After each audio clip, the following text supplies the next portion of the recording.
Hello viewers, welcome to my legal channel. हम भारतीय न्याय संहिता के self defence या प्राइवेट डिफेंस से रिलेटेड जो सेक्शंस है वो देख रहे हैं। सेक्शन 34 से लेके 44 का जो पोर्शन है वो राइट ऑफ प्राइवेट डिफेंस से डील करता है।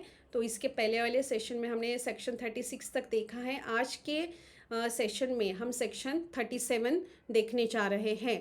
सेक्शन 37 जो है भारतीय न्याय संहिता का, ये बताता है कि राइट ऑफ प्राइवेट डिफेंस कब यूज़ नहीं कर सकते हैं। ठीक है, तो इसमें जो है लिमिटेशन या कंडीशंस बताई गई है कि यहाँ पे अगर ये सिचुएशन होती है तो यहाँ पे राइट ऑफ प्राइवेट डिफेंस जो है वो व्यक्ति यूज़ नहीं कर सकता है। तो सेक्शन 37 हम डिटेल में देखते हैं। There is no right of private defence against an act which does not reasonably cause the apprehension of death or of grievous hurt if done or attempted to be done by public servant acting in a good faith under color of his office, though that act may not be strictly justifiable by law। अभी ये जो section है ना, ये section 37 ये deal करता है कि अगर कोई पब्लिक सर्वेंट है वो अगर उसका जो प्रॉपर अथॉरिटी के अंडर एक्ट कर रहा है, उसकी ड्यूटी परफॉर्म कर रहा है और उसकी ड्यूटी परफॉर्म करते वक्त अगर वो किसी व्यक्ति के घर में जाता है, उसको अरेस्ट करने के लिए जाता है, तो फिर ऐसे टाइम पे जो है सामने वाली व्यक्ति जो है वो उस पर अटैक नहीं कर सकती, पब्लिक सर्वेंट के ऊपर अटैक नहीं कर सकती, उसको हार्म नहीं कर सकती, ये कहते हुए कि वो right of private defence use कर रहा था।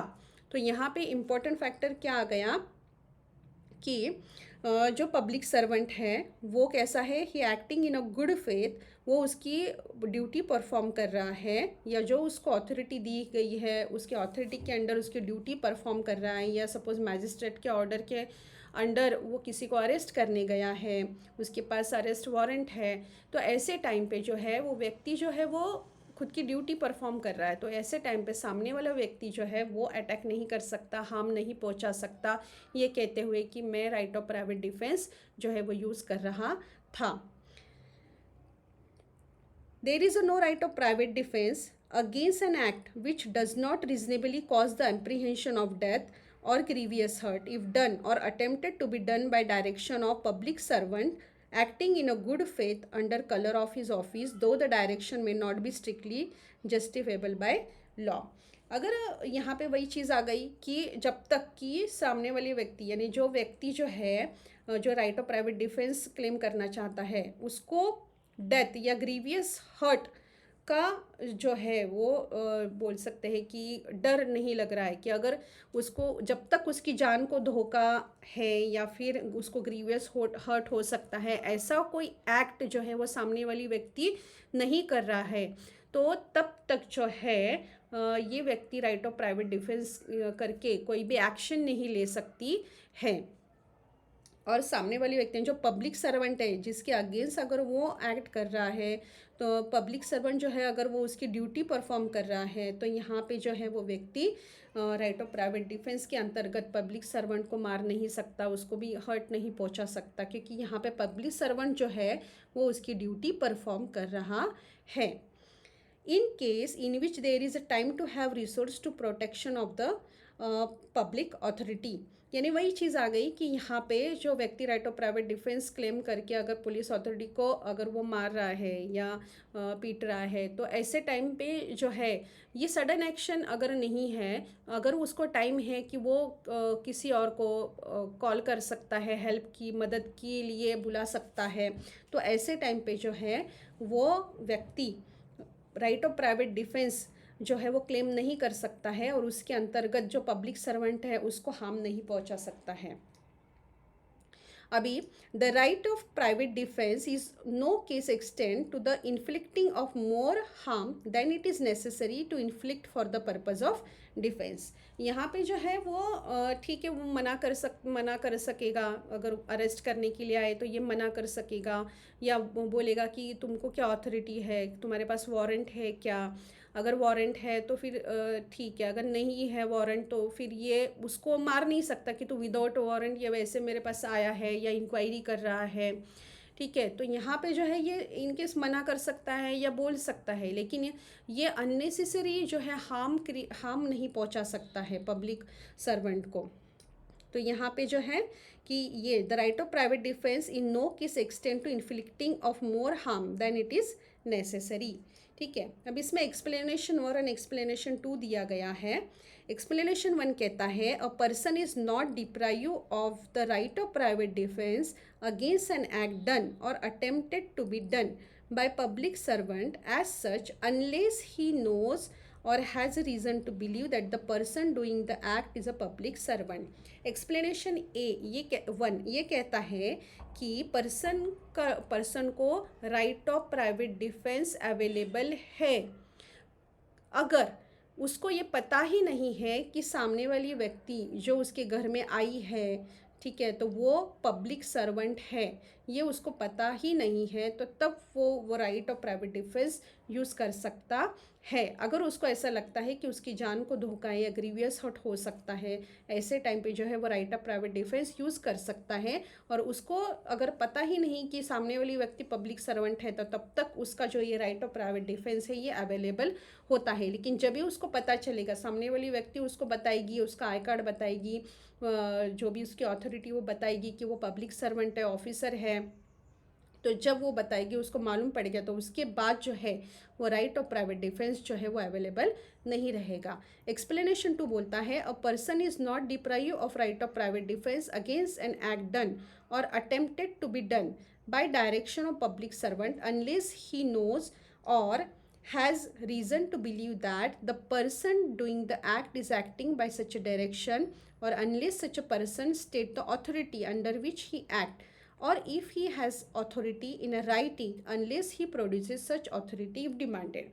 यानी सामने वाला व्यक्ति अगर घर में आया है और वो कुछ इस तरह से बिहेव कर रहा है कि जो व्यक्ति है उसको वो गलत लग रहा है, वो डिफेंड करने के लिए, खुद को प्रोटेक्ट करने के लिए अगर एक्ट करेगा, तो उसको सेल्फ डिफेंस के अंतर्गत जो प्राइवेट डिफेंस का जो राइट है वो अवेलेबल रहेगा। कब तक? जब तक कि जो व्यक्ति आया है वो ये नहीं बताता है, उसकी आइडेंटिटी नहीं बताता है, या ये नहीं बताता है कि अगर वो किसी के डायरेक्शन के अंतर्गत ये एक्ट कर रहा है, उसको मैजिस्ट्रेट ने ऑर्डर दी है या सर्च वारंट दिया है या अरेस्ट वारंट दिया है, और वो खुद की जो आइडेंटिटी है वो डिस्क्लोज नहीं करता, तब तक जो है right of private defence available नहीं रहेगा।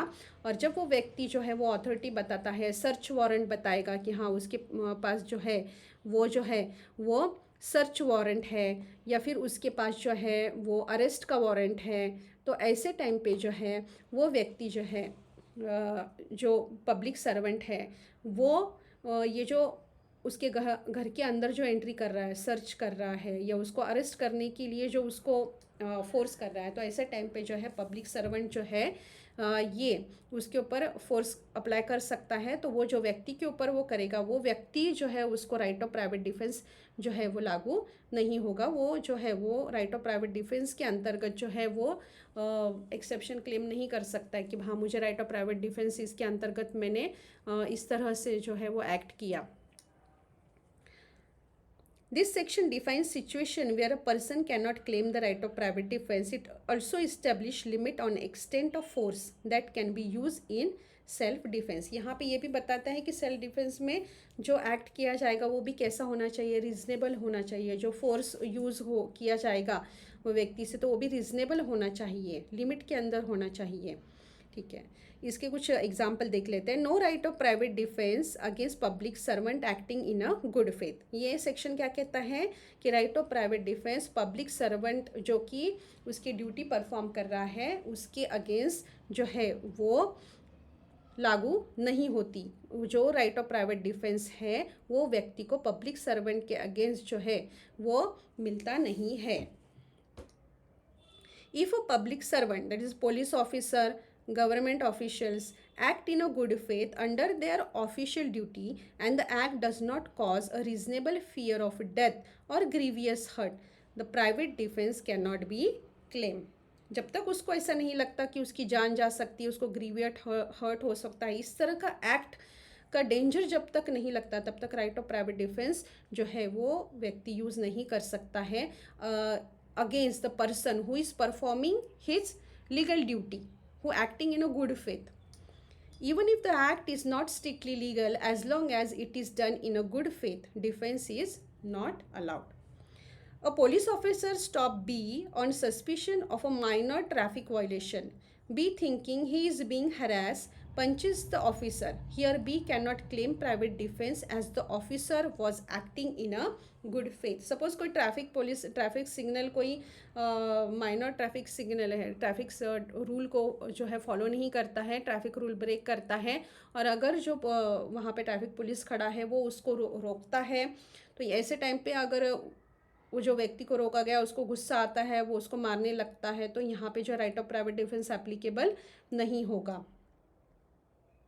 A police officer without any reason start hitting person brutally. If the person fight back to protect themselves, they may claim private defense. अभी यहाँ पे जो है कि अगर कोई पुलिस ऑफिसर है और वो जो है अगर उसकी खुद का अगर किसी व्यक्ति के प्रति अगर उसको गुस्सा आ रहा है और उसको उसके बदला लेना है, ऐसे इसमें अगर वो पुलिस ऑफिसर जाके उसको मारने लगता है बहुत ब्रूटली, अगर बुरी तरीके से मारने लगता है, तो जिसको मारने लगता है बुरी तरीके से वो व्यक्ति जो है वो सेल्फ डिफेंस में जो है वो एक्ट कर सकता है, खुद की जान बचाने के लिए एक्ट कर सकता है. तो यहाँ पे प्राइवेट डिफेंस जो है वो व्यक्ति को एप्लीकेबल होगा, इवन दो जो व्यक्ति उसको अटैक कर रहा है, मार रहा है, वो पुलिस ऑफिसर है फिर भी. अभी यहाँ पे क्या है कि वो पुलिस ऑफिसर है, वो ब्रूटली मार रहा है. अभी यहाँ पे इस तरह से किसी को मारने का अधिकार तो नहीं है, इवन दो पब्लिक ऑफिसर है फिर भी. यहाँ पे जो है यहाँ पे रूल रेगुलेशन लागू होते हैं, तो यहाँ पे जो है व्यक्ति प्राइवेट डिफेंस जो है वो क्लेम कर सकता है, खुद की जान बचाने के लिए, प्रोटेक्ट करने के लिए जो है वो फाइट कर सकता है. ठीक है, तो यहाँ पे right of private defence applicable होगा. लेकिन अगर यहाँ पे सेम ही होगा कि जैसे पुलिस ऑफिसर रहने दो, कोई पब्लिक सर्वेंट रहने दो, वो भी सामने वाले व्यक्ति के प्रति जो है उसका जो तरीका है बिहेव करने का वो भी कैसा चाहिए, प्रॉपर चाहिए, रीजनेबल चाहिए. उस वो एक्सेसिव फोर्स उसने यूज़ किया हुआ नहीं चाहिए. अगर एक्सेसिव फोर्स यूज़ कर रहा है और सामने वाले को लग रहा है कि उसमें उसको ग्रीवियस हर्ट हो सकता है, जान जा सकती है, और उसमें उसको खुद को प्रोटेक्ट करने के लिए अगर वो रिएक्ट करता है, तो यहाँ पे जो है राइट ऑफ प्राइवेट डिफेंस वो व्यक्ति को मिलेगा.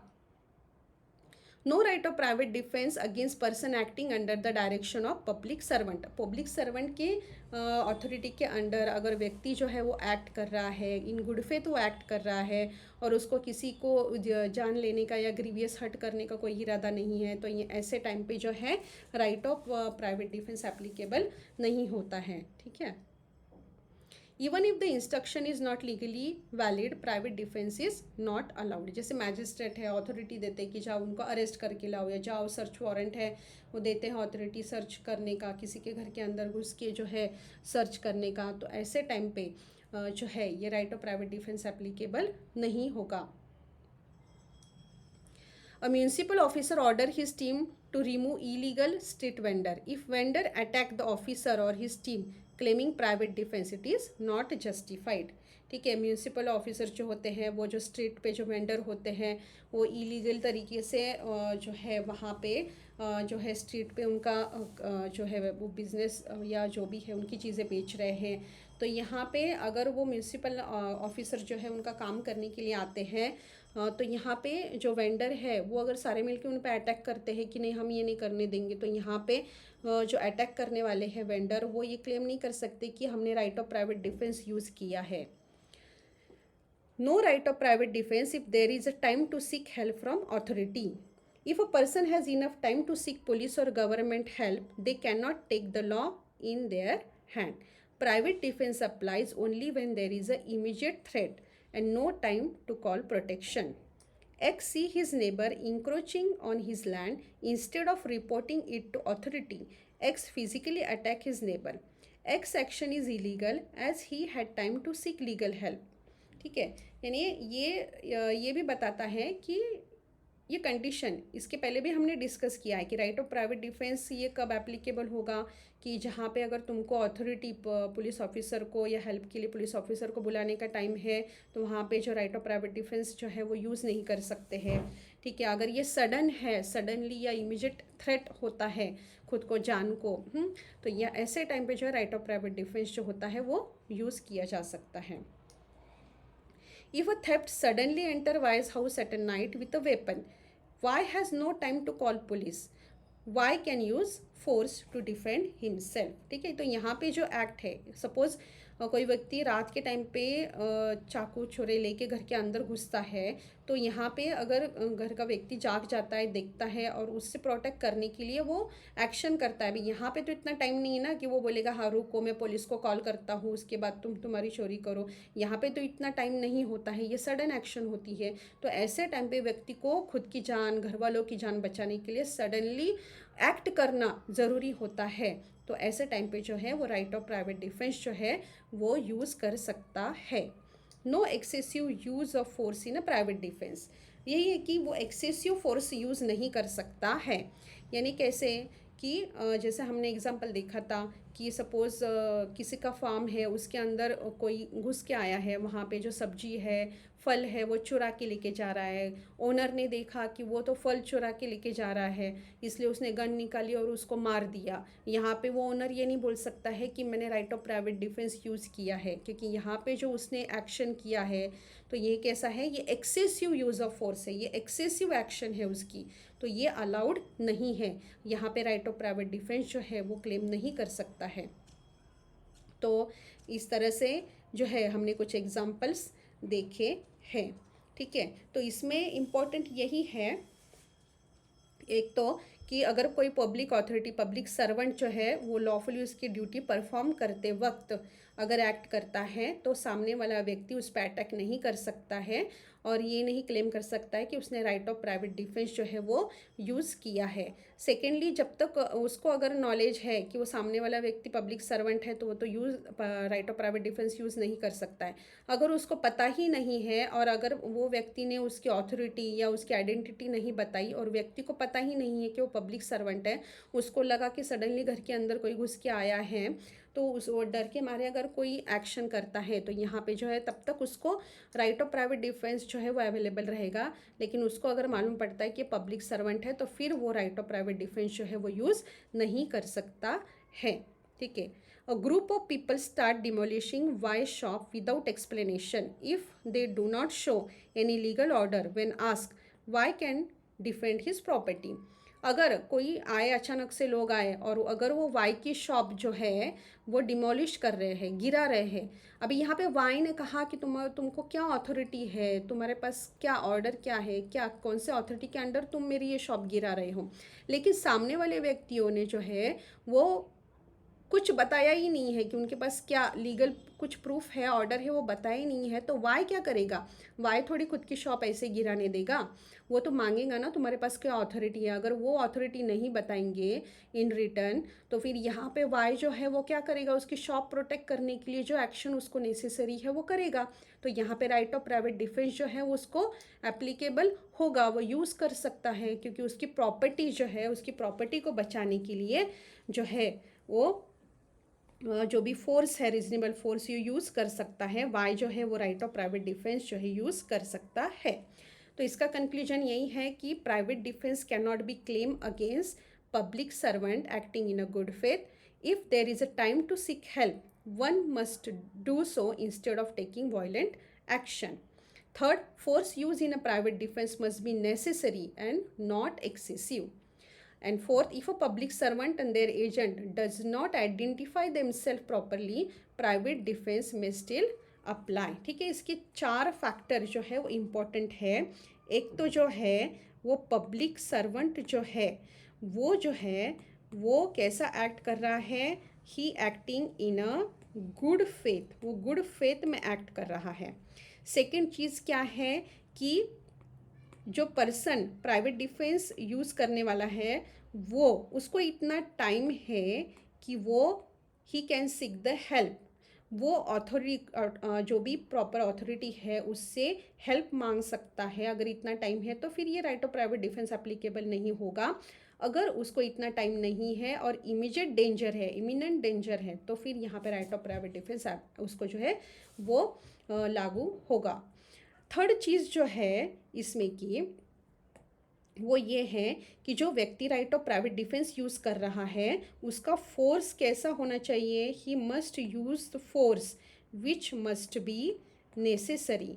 नेसेसरी फोर्स जो है वो यूज़ होना चाहिए, अननेसेसरी नहीं, एक्सेसिव नहीं होना चाहिए, एक्सेसिव फोर्स नहीं होना चाहिए, नेसेसरी चाहिए।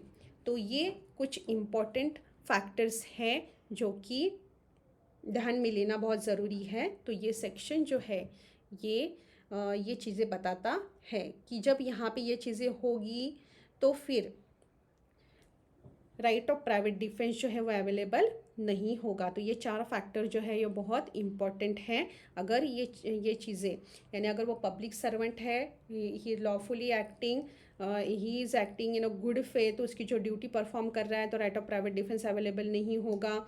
सेकेंडली, अगर जो व्यक्ति को इतना टाइम है कि वो हेल्प के लिए बुला सकता है, पुलिस अथॉरिटी को कॉल कर सकता है, तो right of private defence applicable नहीं होगा। राइट ऑफ प्राइवेट डिफेंस जो है यूज़ करते टाइम वो एक्सेसिव फोर्स का यूज़ नहीं कर सकता, रीजनेबल फोर्स यूज़ करना चाहिए, तो ही राइट ऑफ प्राइवेट डिफेंस जो है वो मिलेगा। ठीक है, यानी एक्सेसिव नहीं चाहिए। तो ये जो कोई चीज़ें हैं तो ये जो है ये कंस्टिट्यूट करती है, यानी ये जो है ये वहाँ पे चीज़ें होनी चाहिए।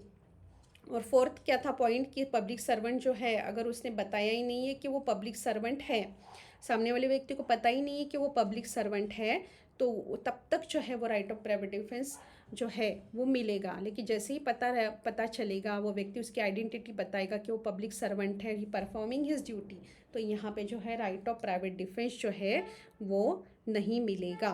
तो ये सेक्शन 37 जो है जो कुछ कंडीशंस बताता है कि अगर यहाँ पे इस तरह की चीज़ें रहेगी तो ही प्राइवेट डिफेंस अवेलेबल रहेगा, अगर ये चीज़ें रहेगी तो फिर प्राइवेट डिफेंस जो है वो एप्लीकेबल नहीं रहेगा। तो ये सेक्शन 37 जो आज के लेक्चर में हमने देखा। होप सो आज का ये लेक्चर आपको समझ में आया होगा। हम बहुत डिटेल में एनालिसिस कर रहे हैं हर एक सेक्शन का, ताकि आपको वो समझ में आ जाए प्रॉपरली। चैनल को लाइक कीजिए, सब्सक्राइब कीजिए, शेयर कीजिए, ताकि मैं भी मोटिवेटेड रहूं और अच्छे से अच्छे वीडियो बनाने के लिए। Thank you so much.